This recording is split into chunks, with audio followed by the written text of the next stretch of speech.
Hi, this is Brian McGeehan with Montana Angler. I'm out here enjoying a spectacular spring day on the Madison River and want to talk a little bit about spring fishing and really how to make the most of it. It's one of our favorite times of year to get out.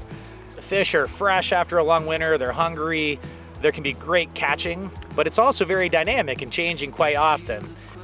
One of the most important variables in bay fishing are pay attention to what aquatic insects are hatching. We have some really thick, robust hatches. These hatches include betas, March browns, squallas, and very early spring we get midges. If there is a thick hatch, which there often is this time of year, that's what the trout are going to feed on. You need to be aware of those hatches and target your day around those hatches. The second tip when you're fishing in the spring is to pay really close attention to water levels.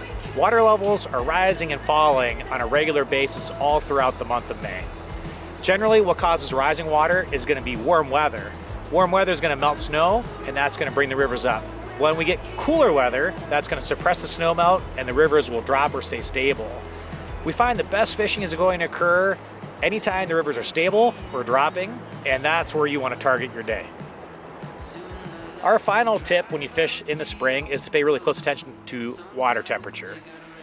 Trout metabolism is defined by water temperature. In the spring, we tend to have colder water temps.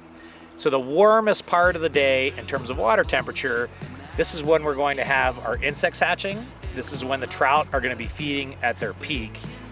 Generally, this is late morning through the afternoon. If you only have a couple hours to fish in the spring, this is when you want to get out and target your time on the river. If you understand the three variables that are most important to spring fishing, you can really up the game on your success rate. And those three variables are going to be paying attention to hatches. Secondly, we want to pay close attention to the river flow. And finally, water temperature is incredibly important this time of year, and you really need to pay attention to it as the day goes on and from day to day.